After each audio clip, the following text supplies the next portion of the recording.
لو انت مهتم بمجال الأرانب وحابب تتعلم وتعرف وتشوف، لازم تروح مزرعة الحسان للأرانب، نظراً لأنها تسعى دائماً إلى تغذية الأرانب تغذية سليمة، كما أنها تبيع الأرانب للتجار بسعر الجملة. الجدير بالذكر إن مزارع الحسان تفتح ذراعيها للأشخاص الراغبين في تربية سلالات من الأرانب، تقدم الرعاية الصحية الكاملة للأرانب، توفير الأمصال والعلاج الدوائي في حالة إصابتهم بالأمراض. متوفر لدى المزرعة سلالات مميزة من الأرانب. العنوان محافظة دمياط، مركز الزرقاء، قرية علي الدين، أو اتصل على الأرقام التالية. يعني أنا بعمل لك الفيديو تاني وبعمله قصير علشان حضرتك ما تزهقش، علشان حضرتك تفضل. وده من ضمن الناس اللي بتقول لك مشاريع الأرانب فاشلة، إنه حتى لما بيجي يتفرج على الفيديوهات ويتابع للناس ما عندوش صبر حتى يكمل الفيديو للآخر عشان توصلوا معلومات. هو علشان تبقى ناجح لازم يبقى عندك كم كبير من المعلومات، تتفرج على الناس كلها اللي شغاله في الارانب مش انا بس، وتعرف معلومه من هنا ومعلومه من هنا وتسجل وتتعلم، علشان برضو دي من ضمن الاسباب. برضو هقول لحضرتك احنا قلنا رقم 1 ورقم 2 مكان جيد، ورقم 2 سلاله جيده، علشان سلاله جيده ووصفتها لك في الفيديو اللي فات. طيب الثالثه ايه يا باشا علشان الامور تبقى كويسه؟ علف كويس، نوع علف كويس، نوع علف كويس. انا بقول لك كده، ما بقولكش تعالى خد علف، انت عندك 100 علف في السوق. انا بعمل علفي لمزرعتي، واللي عايز منه اهلا وسهلا، مش عايز خلاص انا بعمله لمزرعتي. مش موضوع ان احنا بنسوق وكلام بقى من بتاع تسويق العلف ده، لان احنا بنعمل علفنا بنكلفه، بنقف عليه، ما بنبخلش عليه. علفنا غالي شويه، اعلى من الاعلاف اللي في السوق، بس علشان انا بكلفه، علشان انا قلت لحضرتك ده ركن اساسي من الاساسيات. الثالث ركن اللي هو العلف، لازم يبقى علف جيد، لازم يبقى علف متزن، لازم خامته تبقى متنقيه بعنايه. كل الكلام ده احنا الحمد لله بنعمله علشان هو شيء مهم عندي العلف. تمام؟ يبقى ثالث حاجه العلف، اول حاجه المكان بعد لحضرتك، ثاني حاجه السلاله، ثالث حاجه العلف. طب رابع حاجه ايه يا باشا بقى علشان بس تبقى الامور واضحه لك قوي؟ رابع حاجه ايه؟ رابع حاجه مربي.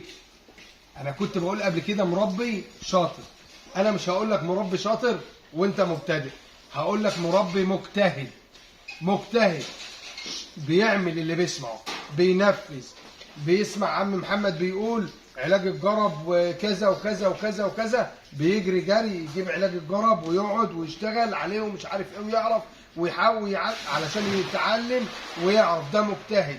انا قلت له ان لازم يبقى فيه علف كويس، يجري بسرعه يدور على العلف كويس، يجيب نوع واثنين وثلاثه، يفضل شغال لحد ما يوصل لاحسن علف هو شايف مع نتائجه كويسه يثبت عليه. يبقى الراجل ده مجتهد، بيحاول يسمع الكلام، بيحاول عشان يبقى جايب حاجه مظبوطه ويعرف يشتغل. اللهم صل على النبي.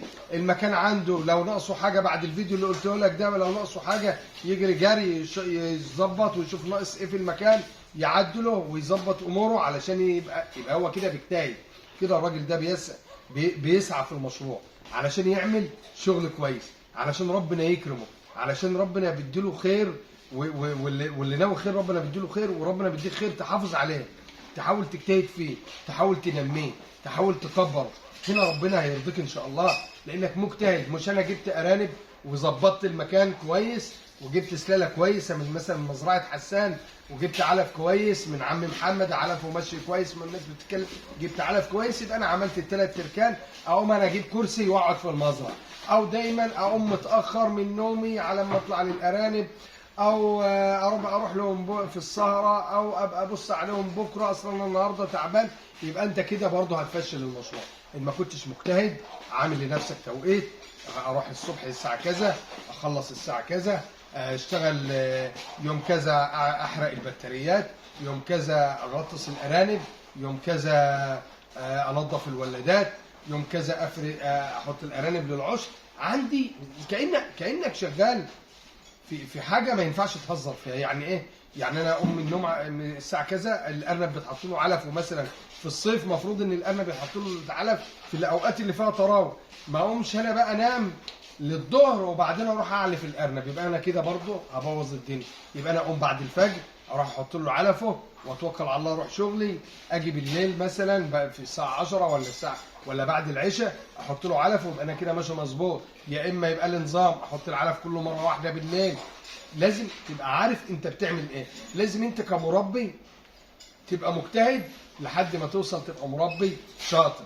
يعني ابدا في الاول ما كسلش، ما اقولش مثلا النهارده انا محتاج ان انا اغطس القطيع بتاعي، فانا والله مش قادر النهارده، بكره ابقى اغطسه. طب باجي بكره اصل انا رحت مشوار، اصل حصل كذا، طب انا مش فاضي، اصل والله الشغل زنقني. عندك شغل تاني وهيزنقك مش هتقدر. حد معاك ليك اخ، انت راجل متجوز والجماعه في البيت يقدروا يقوموا باللازم، يتعلم حد يشتغل معاك. الارنب زي عايز رعايه زي الطفل اللي في الحضانه بالظبط، عايز رعايه 24 ساعه. خلي بالك منه، دايما تبص عليه، دايما تمسك الارنب تقلب وتدور على الارنب.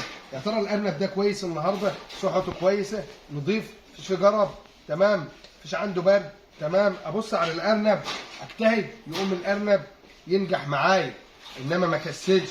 يبقى رابع حاجه مربي مجتهد لحد ما يبقى مربي شاطر، علشان برضه يبقى لماح وعنده فطنه وعارف ازاي يسوق حاجته وعارف كل الكلام ده انت محتاجه. انت بقى اللي بتدير المشروع. عندك اداره ناجحه ما شاء الله، دماغك كويسه، عارف انا لما اتزنق في التسويق اسوق بالطريقه ان ايه، عارف انا لما اجي اعلف بالطريقه ان ايه، عارف انا لما اجي اربي برابل لنفسي وعين لنفسي اربوهم ازاي، عارف اعمل ايه، ادير ازاي، عارف مواعيدي، منظم، عامل جدول لنفسي، عامل جدول تطهير، عامل جدول افرش الولادات يوم كذا، اغسل الولادات يوم كذا، احط الارانب، افحص الارانب يوم كذا، عامل جدول لنفسي. شغل تجتهد فيه هتلاقي الارنب عتيق وناجح معاك وكويس قوي، لان الارانب مش حاجه اوتوماتيك، زي اي مشروع بالظبط، ما بتتكاش على الزراير، الارانب بتولد، لازم تشتغل. زي اي مشروع، انت لما يكون عندك شركه، لما يكون عندك ورشه، لما يكون عندك اي حاجه، لما تكون راجل موظف، ينفع تروح الشغل كده وانت الموظف ده يروح الشغل مثلا بمزاجه؟ لا، بينضبط علشان ربنا يكرمه. ينفع ان انت عندك ورشه تجيب العمال او الصناعيه تدخلهم الورشه وتقعد وتنام وخلاص؟ لا، ما ينفعش، لازم تبص وتدير الاداره. يبقى انت لو عندك اداره كويسه انت وصلت اللي انت عايزه، المشروع ينجح معاك.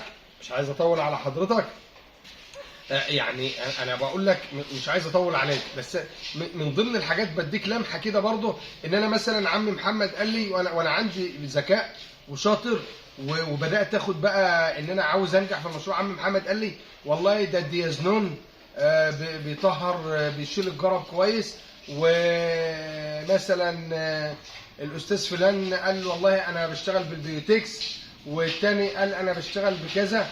حتى لو كلنا انا قلت لك انت حابب فيديوهاتي وانا قلت لك اشتغل بالديازنون، والديازنون سام، واديت لك التحذيرات بتاعته، وقلت لك خلي بالك الديازنون بيعمل فيك كذا وكذا. او قبل ما اخد الكلام، انا راجل بربي، انا سمعت فيديو النهارده ان الديازنون بيشيل الجرب، اقوم رايح واخد والديازنون سام، وسمعت التحذيرات اقوم واخد الديازنون حطه في الميه ومغطس وشغال على طول؟ لا ابدا، لا كده ما تبقاش ذكي. طب اعمل ايه؟ اجيب ارنب واحد، اجيب الطبق بتاعي او احط نص سنتي على زي ما انا بقول في الفيديوهات، احط مثلا نص سنتي ديازنون على اللتر ميه، او السنتي بالظبط ما يزيدش على اللتر الميه، واجيب ارنب صغير مثلا 2 كيلو صغير لسه عندي في اللحم، اجيب ارنب كيلو ونص واعمل زي ما عم محمد قال بالظبط. طب الارنب لما انا غطسته وعملته كده واقوم حاطه بعيد، الارنب كويس، ما حصلوش اي اضرار، ما حصلوش اي حاجه، اهلا وسهلا، يبقى عم محمد انا اشتغل معاه، اشتغل بطريقته. طب الارنب حصل له حاجه، يبقى انا عندي ارنب واحد اللي حصل له، وارنب واحد اللي جراله، اللي مات مني، ارنب واحد اللي اتضر، مش القطيع بتاعي او الثلاث اربع نتيان اللي عندي انا موتهم بايدي. يبقى تركز، اهي دي من ضمن الحاجات اللي لازم يبقى عندك فيها ايه، فكره، ويبقى عندك ذكاء فيها. تحياتي لكل الناس، يا رب دايما من نجاح لنجاح، دايما مشرفيني ومنوريني على قناه اخوكم محمد حسان. السلام عليكم ورحمه الله وبركاته.